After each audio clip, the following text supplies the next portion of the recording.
Hey guys, okay, so I'm sorry the angle is kind of strange. Like, I think it looks super close up, but I didn't bring my tripod with me. So I'm sort of filming 2007-2008 style by the window with a windowsill. Alright, so yesterday I went to the Kinokuniya bookstore in Dubai Mall and I bought a lot of books. I know that I said I would be on a book buying ban, but it just seemed ridiculous for the sake of my pride to sort of not buy books when I had the opportunity to buy so many books that aren't available back home. I bought a lot of books. Today is workshop day, so in a few hours actually I'm going to be starting teaching the creative writing workshop thing, which I realize now is very similar to my Elements of Fiction series, because basically I'm just going to be discussing basic fiction writing, so organic unity, verisimilitude, etc, etc. And I just can't wait until I get home to film this video. I'll go with the one that I've already started reading and the one which I saw last. Like, I was already headed to the checkout counter, but then I saw this book and I could not buy it. Okay. So this is Haruki Murakami and the Music of Words by J. Rubin. J. Rubin is one of the three main people who translate Murakami's fiction.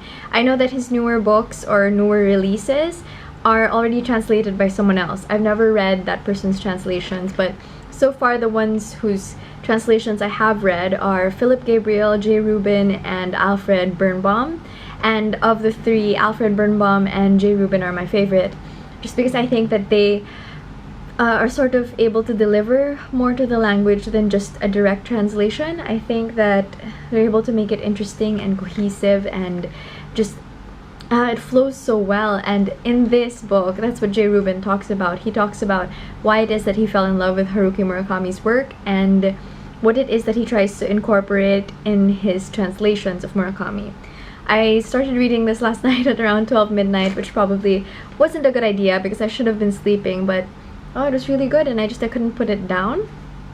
Okay, I also got another book by Raymond Carver, and this is Where I'm Calling From. I sort of regret buying this. Not really regret, but I think I should have gotten another of his collections, just because I found out that some of the stories in this, like One More Thing and What We Talk About When We Talk About Love, those two stories are also in the other collection entitled What We Talk About When We Talk About Love. Nonetheless, this is relatively thicker, so I guess there are a lot of stories in here anyway that I'll want to read.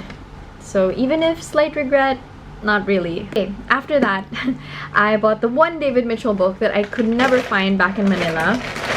I got The Thousand Autumns of...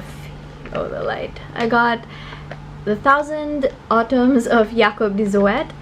I watched Mercedes from Mercy's Bookish Musings' author spotlight on David Mitchell, and she was saying that next to Cloud Atlas and The Bone Clocks, like this was her favorite. So I really liked The Bone Clocks. I haven't read Cloud Atlas yet, but yeah, I think that this is probably going to be really, really good.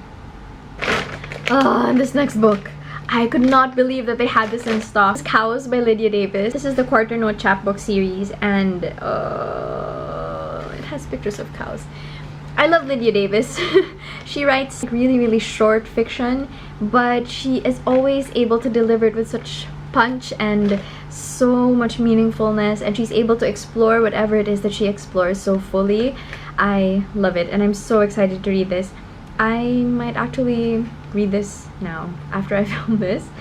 After that, okay, so for those of you guys who did not watch my February Loves video, I talked about Katie from Books and Things and how she was doing this series which focused on Dickens's work. Okay, absolutely love that series, and we are doing a Dickensian read-along thing this coming May, and the book that we chose is Our Mutual Friend, which is Katie's favorite Dickens book. And the thing is, I could not find it in Manila. To be fair to our bookstores back home, we do have a lot of Dickens, but we just didn't have this one in particular. And I found it. I was going to order it on Book Depository, but now I guess I won't have to. Yeah, So I was so excited to see this, and this is also the last copy. And this is sort of folded. And you guys should definitely come join us if you want to. The cool thing about this is we're going to be reading it the way that the Victorians would have read it. That is like in a serialized manner, and I'm really interested to see how that will be, like how that will change the experience of reading a novel. Because the way that I've sort of always thought about short stories and novels and stuff like that is that it's better to do it in one go, or as one go as you can go, because of what Edgar Allan Poe said about the single effect, that if you're reading a piece of work over a short amount of time, you get to experience it more or less as the same person that you are for that amount of time, whereas if you read it sort of spaced over a longer period of time, who you are changes as you're reading the book, and so the single effect is not quite as punchy. Actually, this morning my first thought when I woke up was I have to go back because there are some books that I left behind that I now feel like I shouldn't have left behind. Okay, one of those books that I'm talking about is a book by this author. So the book that I did pick up, oh my god, it's so bright. The book that I did pick up is, oh, you can't even see it, is this book. It's Yasunari Kawabata's Beauty and Sadness. Yasunari Kawabata is one of my favorite authors ever. He likes to talk about beauty and sadness a lot, and one of his experiments was to condense narratives down to their bare bones and to sort of compress them. And that book is called Palm of the Hand Stories, and I really loved that book. When I was in college, I used to borrow it from the library all the time, just because I loved how he experimented with how little he could say and how much it could mean. You know, how much he could say by saying so little.